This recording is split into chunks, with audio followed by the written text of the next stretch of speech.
검찰은 이 판문점 총격 요청 사건이 대선을 앞두고 당시 안기부가 꾸민 여러 부품 공작의 완결편으로 보고 연결고리를 현재 캐고 있습니다.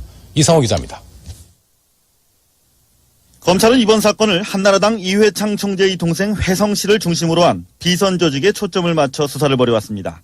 그러나 검찰은 이번 사건의 주역인 장석중 씨가 안기부 비밀 공작원으로 판문점 총격 요청 공작의 진행 상황을 수시로 안기부에 보고하고 지시를 받은 것으로 드러남에 따라 안기부 상층부도 깊숙이 개입했을 것으로 판단하고 안기부 쪽으로 수사를 확대하고 있습니다. 검찰이 파악하고 있는 안기부의 대선 개입 전략은 먼저 국내에선 공기업들로부터 선거 자금을 거두고 일련의 부품 공작을 벌여나가는 한편 투표일에 임박해서는 판문점에서 총격전을 통한 국지전을 일으켜 극도의 긴장감을 조장해 국민들의 안보 심리를 자극함으로써 극적인 역전승을 노렸다는 것입니다. 실제로 대선 자금 모금 사건은 당시 한나라당 사무총장 김태호 의원의 부탁을 받은 권영애 전 안기부장의 지시에 따라 이뤄진 것으로 이미 확인됐습니다. 북풍 사건의 경우 역시 권영애 씨가 재미교포 윤홍진 씨 기자회견과 오익재 편지 사건 등 일련의 북풍 공작을 총지휘한 것으로 재판 결과 드러났습니다. 그리고 이번 판문점 총격 요청 사건은 대선 3, 4일 전 남북 간의 긴장을 극도로 조장해 여당인 한나라당 이회창 후보의 승리를 굳히려는 북풍 사건의 완결편이라는 것입니다. 검찰은 이번 사건의 실무를 맡았던 장석중 씨가 암호명이 아미산인 안기부 비밀 공작 요원이었다는 점에 주목하고 있습니다. 흑금성 박채서 씨 등 공작원들을 안기부장이 별도로 관리해온 점에 비춰 장석중 씨의 총격 요청 배후에 권영애 씨 등 수뇌부가 있었을 것으로 검찰은 보고 있습니다.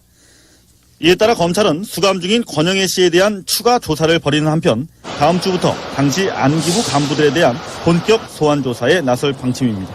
MBC 뉴스 이상호입니다. 또 긴장감을 조장해 국민들의 안보 심리를 자극함으로써 극적인 역전승을 노렸다는 것입니다.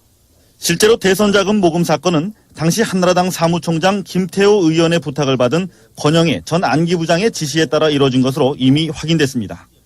북풍 사건의 경우 단하고 안기부 쪽으로 수사를 확대하고 있습니다.